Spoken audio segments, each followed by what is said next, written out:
What's up, everyone? I am Art. And I'm the Journey. And welcome to another edition of Critic vs. Critic, where we flip a coin to see who's the good critic or the bad one. And you're watching us on Movie Melee. So if you guys saw our last Critic vs. Critic on Transformers, the obvious unanimous vote for who won is, Who? This guy. Me? Ha! It seems there weren't a lot of Transformers fans, and obviously the movie sucked balls. It wasn't that good. It was really hard to sit through. I had a drink to watch it. A lot of drinks from what I heard. I might have blacked out that night. Yeah. So our last review was supposed to be on Despicable Me 3, but we weren't able to do it due to scheduling issues because life sucks and it's kind of a bitch sometimes. Yeah. Although the movie was absolutely fun and enjoyable, and I love Minions. I really wanted to do that one. Banana. So we decided to jump the gun and go straight to the biggest number of the summer, and that is Spider-Man Homecoming. And we're big Spider-Man fans. Love this it. guy and me, we are, that's our favorite Marvel character. Absolutely. And we were supposed to go watch it together, but we had prior engagements, and so we watched it separately. That's totally cool. That's totally fine. I mean, it's Spider-Man. It's like we bonded over him. So we didn't get to do the coin flip on site. We're actually going to do the coin flip right now. To find out who's the good critic or the bad one. Yeah. And so, mind you, though, nobody wants to be the bad critic in this one. It's gonna be rough. It's like being a lawyer for a murder trial, and you know the guy did it, but you have to defend him anyway. Yeah, actually, in this case, it's like a family member. Yeah, there we go. A family member. It's like you're like, you gotta convict. Throw to jail. Yeah, I don't mind fucking making Uncle Jeffrey guilty. You know what you did. I don't have an Uncle Jeffrey. No, we don't have an Uncle Jeffrey. Moving on. Quarter. Let's flip right now. Let's do it. So this is obviously for good critics. So heads would be the good critic. I call heads. Heads for good critic. Heads for good, because head is good. Heads! I get to be the good one. Oh. I guess I'm the bad one for everything. I feel sorry for your asshole, because it's going to get wrecked. No. I mean, in the comments, not after this. The comments. All right, let's flip one more coin to see who goes first. Rock and roll. So you call this one. I call this one. And tails, I need to go first. Heads. Fuck. Daddy goes first. Let's do this. Let's do this. What the hell is that? What the hell are you wearing? It's my suit. Where's the case? What case? Didn't you see the case? What? A minor upgrade from Tony Stark.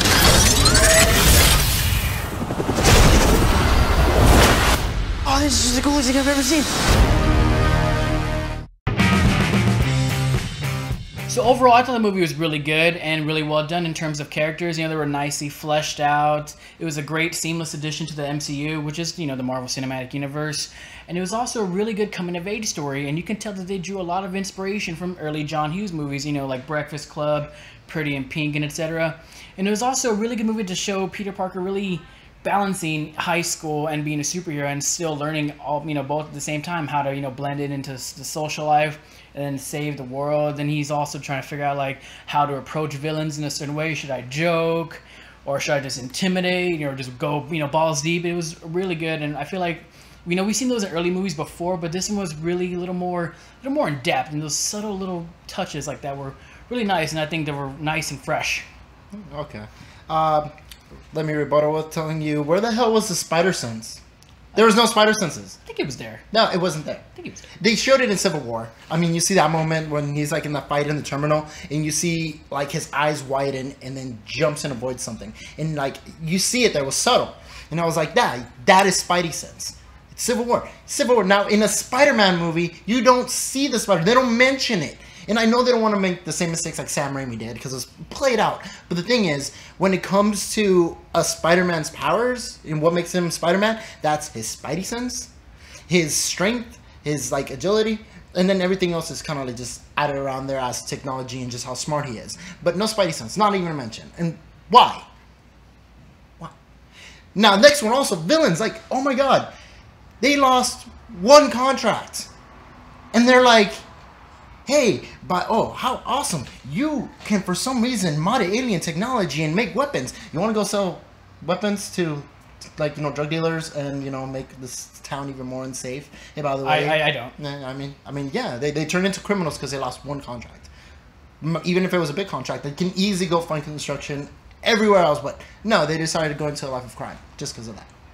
Oh, and how about we jump into the other thing that kind of annoyed the crap out of me was how are we not doing secret identities anymore? Is that not a thing anymore? Is that like something that only 90s kids know now? Because like his best friend Ned finds out about it and like starts wearing his fucking mask. You never let me wear your mask when you had a Spider-Man costume. And I'm like one of your best friends. What the hell? I lost it. And then at the end of the movie, Aunt May finds out too. Really? She almost like in the comics, she almost died of old age before finding out that like he was Spider-Man. And straight up like 2 people already know his identity, along with fucking Iron Man. Like seriously?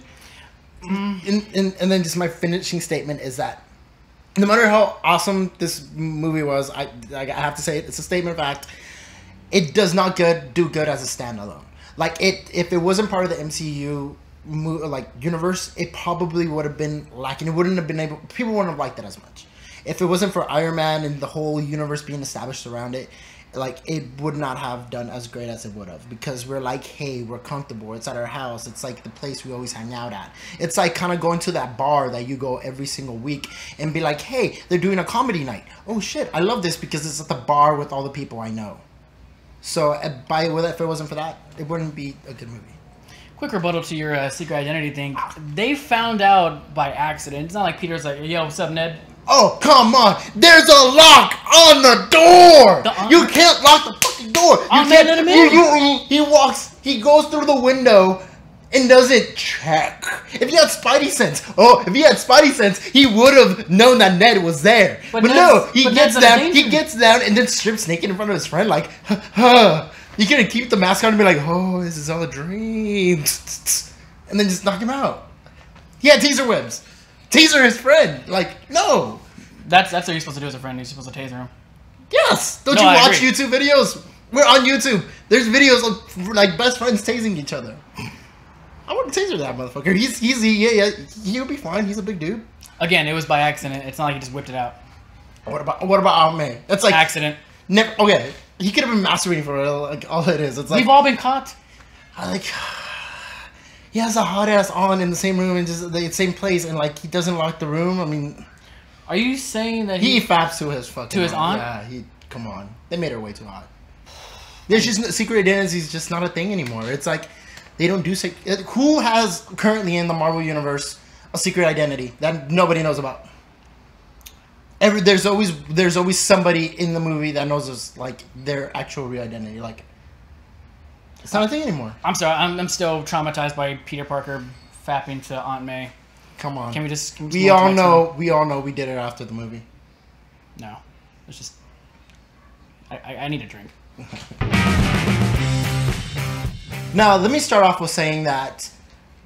How are they gonna kill Shocker so quickly? I was so excited to finally see a Shocker with a jacket, and I'm like, you know what? I'm liking this. It's so great. And then boom, disintegrate. Good Shocker now, boy. Just like that. They handed off the role of Shocker to another guy. We basically had 2 Shockers. That's lame. Like seriously. And then don't get upset, but that's not Mary Jane.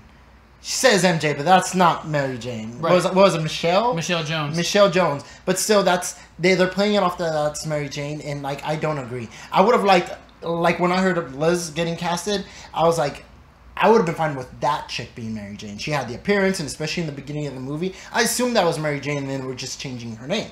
But no, it turns out there's this other girl, and she was great. I liked her a lot. It's just like she played this like the punk rock girl from like Breakfast Club. Again, Breakfast Club. So Mary Jane just has this great kind of like snobby attitude, but she's just so confident and hot and aggressive. It's like she's just not a Mary Jane in my eyes. I mean, I know they're trying to do something different, but that's not Mary Jane. I'm sorry. And Keaton, this guy was the perfect villain. Honestly, I mean, apart from how he became a villain, it kind of sucks, but I found it way too convenient that, for the story's sake, that he was Liz's dad. It's like, that was way too convenient, almost as convenient as like the Joker like killing Bruce Wayne's parents. Wait, that didn't actually happen. So they're just changing stuff for the sake of the story. And like first we have Keaton going from Batman to Birdman to Vulture. It's like birds are his thing. And Birds of War. Birds of War. And you know he's an awesome actor, but I mean he's just played a very convenient role. He acted the shit out of it.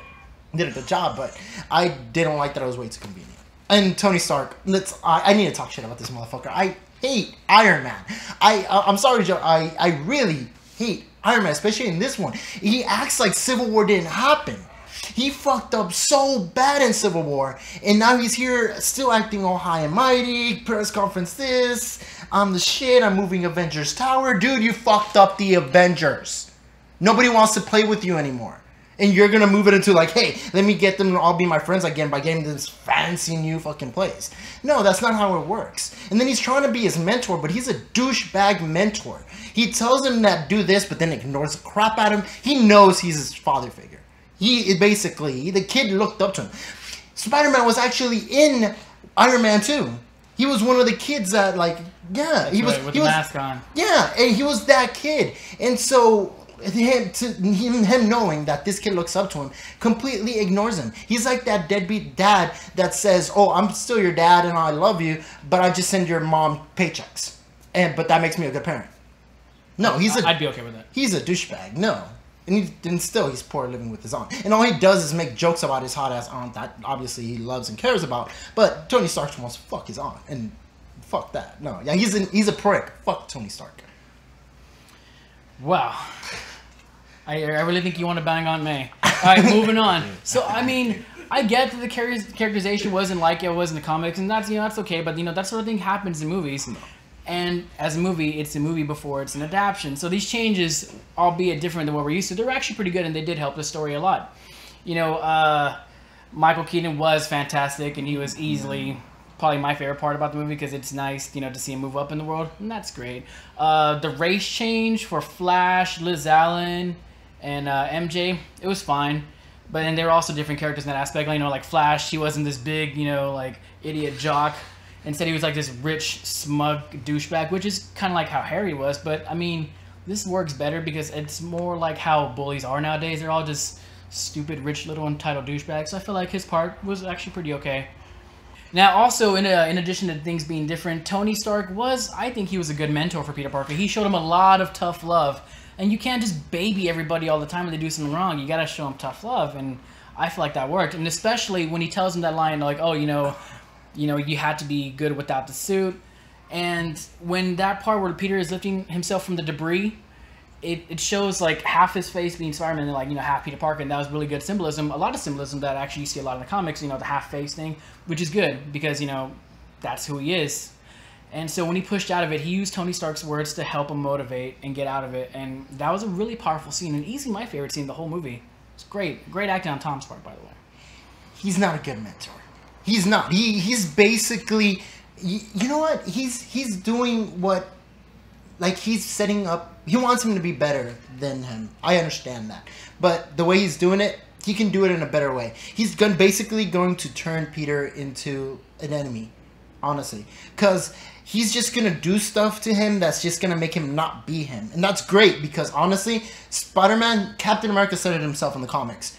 He is the best out of all of them. And this is true. He always has been. Works alone, cares so much deeply about everyone he's with. He's stronger than all of them. He's physically stronger than Captain America and took on Hulk by himself. He's physically powerful, not yet, but will be.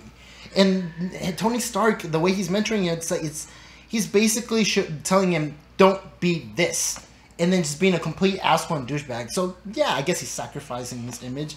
But he's not a good mentor. He's not doing anything for him except hurting him because that's going to end up getting him killed. Instead of doing it the more proper way. I mean, he's seeing him going out and doing all this stuff. Yet he does this, like, the protocol, the suit protocol that, like, stops him from, what was it called? The babysitter? No.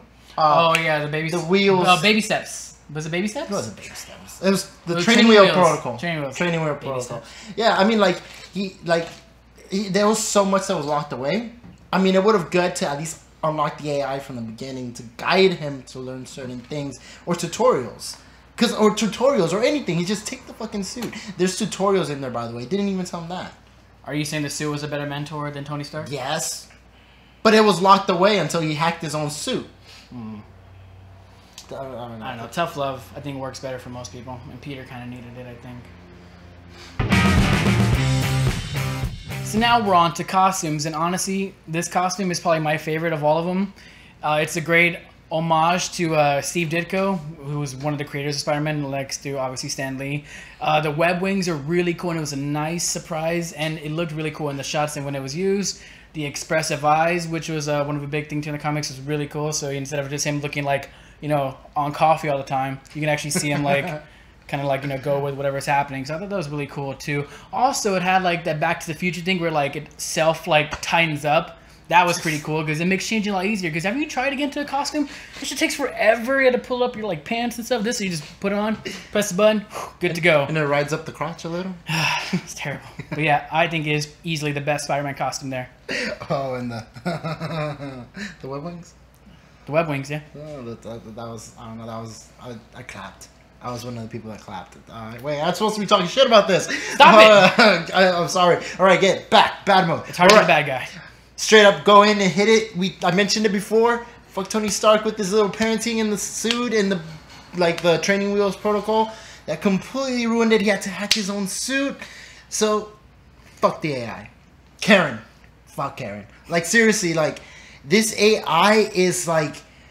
I understand why they brought it into the story, because it's like Spider-Man narrates a lot in the comics. He narrates himself, and so we want that in the movies. So this AI opens the door for him to be able to talk and not seem like a crazy person talking to himself all the time. Mm-hmm. So the AI, I see the importance, but the thing is that the AI takes away, the whole entire suit takes away from Peter's intelligence. That kid is smart. He built the web shooters himself, and the materials and the web fluid.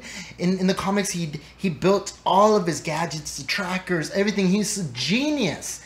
But the only reason you know he's a genius in the movie is because, like, hey, by the way, he's a genius. He's in this genius school. Okay, but where do you see it? That suit was completely made for him by Tony Stark, and that's the shit that he should have done by himself.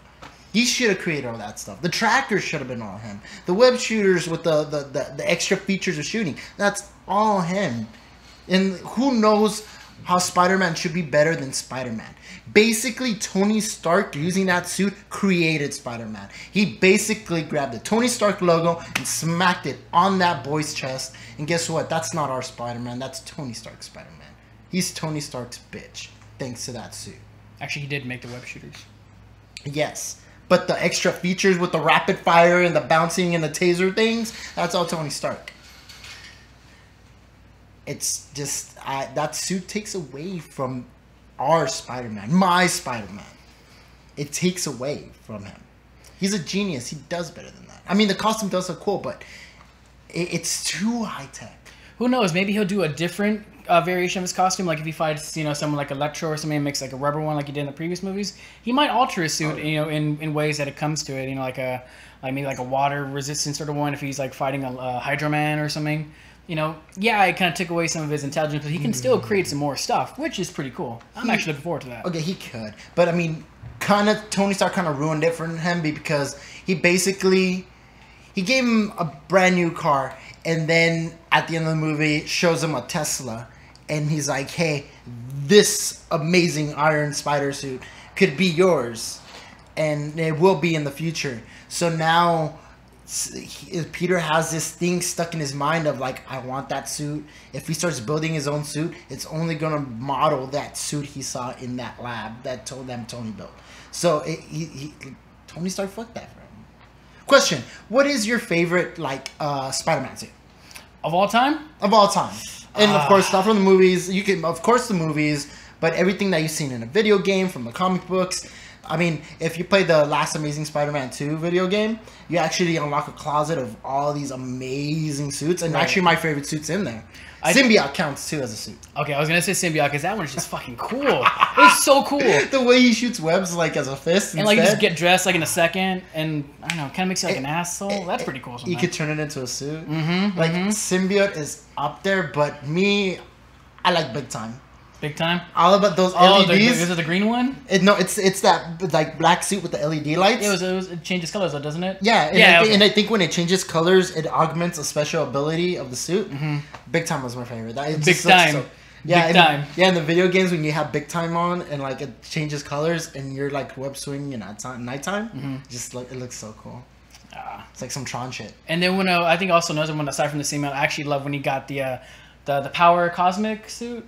Oh, where it's all like glittery and like... He was just really powerful. I mean, he doesn't need to have all the power, but it was pretty cool. I liked it. But Sim, yeah, that's probably my favorite. So what can I say about Tom Holland as Spider-Man? Aren't you a little too short to be a Spider-Man? Ooh, got him there. He's I don't know. I don't know how to... He's kind of mid-height. Of course, taller than Wolverine, but I mean, I feel like he's too short. He's supposed to be 16, but and he's British, right? Yeah, British. It turns out superheroes aren't American anymore. Wow, that sounds really unnationalist. I'm done. You're really trying to think of something bad, huh? He's got big ears. He's got big ears. He could pull off an alfalfa. Oh my god, you're ruining him. Stop. You quite finished? All right. Tom Holland is easily the best Spider-Man and best Peter Parker because he handles both characters well. He handles the duality pretty well. And, previously I thought Andrew Garfield was the best one because he did, everything just as good. But Tom Holland takes it to a different level. And I guess what makes it better is that he's younger. He's 15, like Spider-Man was when he first started. So it also really shows that he's more of a kid because Andrew Garfield was more of an adult trying to handle it. But it's a little harder when it's a kid trying to do it. So that was really good. His delivery whenever he did like any of the jokes was good. His inspiration, like, oh my god, they're my heroes. There's Iron Man, there's Captain America. He's at the end of the day, he's just a fucking kid in a suit.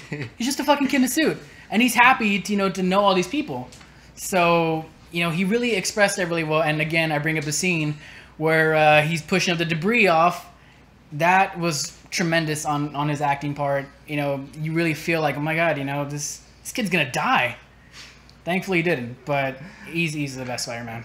There's nothing you can say, dude. He dedicated his audition tape and everything to his career at this point to be Spider-Man. Did the backflips thing and everything. That was but he is basically pulling a Daniel Radcliffe. Radcliffe? He's dedicating so much to become Spider-Man. Great pick, by the way, because now you're set for like 6 movies. You're awesome job, Tom Holland. Life is set. You're setting your like the crowd, like especially everybody's eyes to see you as Spider-Man and only Spider-Man. So like being typecast? Yeah, it's like he's set as Spider-Man, and I won't be able to see him in any other movie as he's Peter Parker now. I won't be able to see him in any other movie and take him seriously. It's just like Daniel Radcliffe. It's like he's forever Harry Potter now, and like whenever I see him in any other movie, it's like all I see is Harry Potter. I mean, not saying it's a bad thing, but it's gonna kind of screw over your career if you're trying to also aim for the best actor ever. Because like when I see like Brad Pitt, I see Fight Club. My dad. I see Fight Club. I see all these like Ocean's 11. Or when I see Johnny Depp, I see Captain Jack Sparrow. I see Sweeney Todd. It's like I see many faces behind him. But now it's like Daniel Radcliffe and Tom Holland. It's like I see them and it's just one character. And that's all I'm gonna see because they dedicated their career to that, and that's their career. I feel like it's too soon to say that he's only been in 2 Marvel movies, and Chris Evans is Captain America. He's done a shit ton of movies, and with Marvel, but he's not Captain America every time you see him. He's still, if you've seen Snowpiercer? Yeah, but the thing is, like, it's Chris Evans. But like I said, it's like he created his career to be able to be different people, different heroes. While Tom Holland, from the beginning, auditions with the gymnastics, with putting down the whole board and every single day in the backyard doing like acrobatics, he dedicated his starting career to be Spider-Man and only Spider-Man. If any other role he plays, it's gonna be something that resembles Spider-Man most likely. But that's not a bad thing. I mean, some people are just born to play a part. Yeah, but Ryan Reynolds, Deadpool. But you're gonna be limiting yourself. You limit yourself if like that's all you want to base your career off of. But he's still young. He's got a long way to go. So overall, this movie is great, and you should definitely go get out and watch it right now. There's tons of references to a lot of Spider-Man characters, including Miles Morales. Yeah, we're gonna see him eventually, and that's cool. Also, this movie is great because there's no origin story needed. You don't need to sit through another goddamn origin story. Like, stop killing Uncle Ben! He's dead! We know! I can't keep seeing him die! He died like 3 times in Spider-Man 3. So, at this point, you should know the origin story, and it is not needed, and we get, like, they reference it, like, he got bit by a spider, fantastic, so we can move along. So, another reason why this movie is great. Well, I'll be honest, I'm a little scared of the future. It's like, of course I mentioned Miles Morales, and that's also what scares me for the fact that I feel like they're going to try to get a lot of the Miles Morales Spider-Man in our Peter Parker Spider-Man, and they're going to be mixing them together way too much where it might mess up the story. I mean, you already have the character Ned, who's supposed to be from Miles Morales' storyline, right? He resembles his friend who finds out that he's Spider-Man, yeah, and then Ned Leeds is also from the 616 where he went to school with Spider-Man, so it's like a combination thing. Yeah, it's like I'm scared like them trying to mix both of those universes up, it's gonna like ruin it, or it might actually create something new that we're gonna like. But I'm kind of a purist a bit. I'm a fucking purist. Same Bronco fix.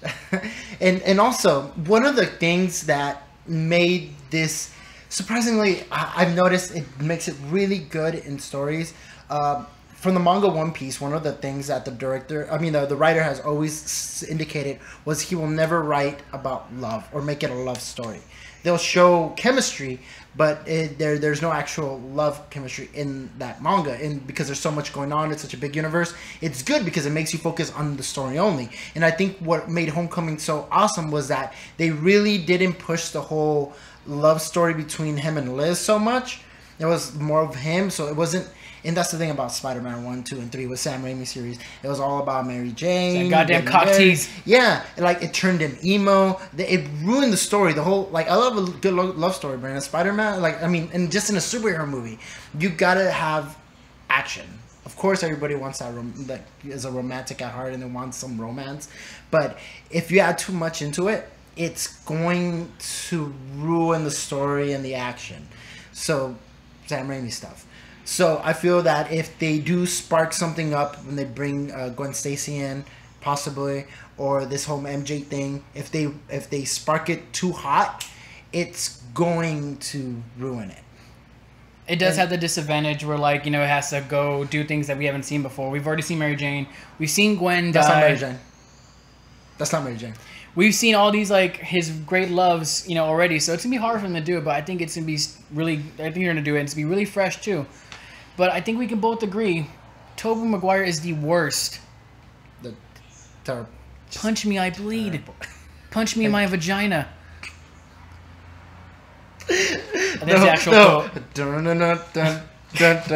Now take on this. Oh, he does that. Oh my god. We've come a long way since that goddamn dance scene. Be thankful for what we have. We're doing it, guys. We're doing a whole lot better right now. We seriously are. He's looking good. We're doing good. So, who do you think won this Critic vs. Critic? Me, Art, the good one, or me, Ernie, the bad one? But remember, guys, we're asking you to vote who did a better job as their role as good critic or bad critic. You could have absolutely loved the movie, but you just loved how much I smashed on it and I did a good argument, and probably you just love me that much that you want to vote for me. So please vote for me. But let us know in the comments below.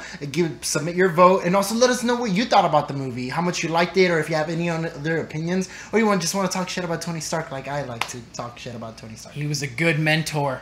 No, he wasn't. Anyways, check out our next review, which will be War of the Planet of the Apes. Yeah, and we'll announce the winner of this video. In the next one. In that video. So make sure you subscribe to Movie Melee and join us next time. I'm Ernie with Movie Melee, Box TV, and that hashtag show. And I'm Art from Box TV and Movie Melee. Only 2 channels. I'm not that cool. We'll see you next time, guys. Bye.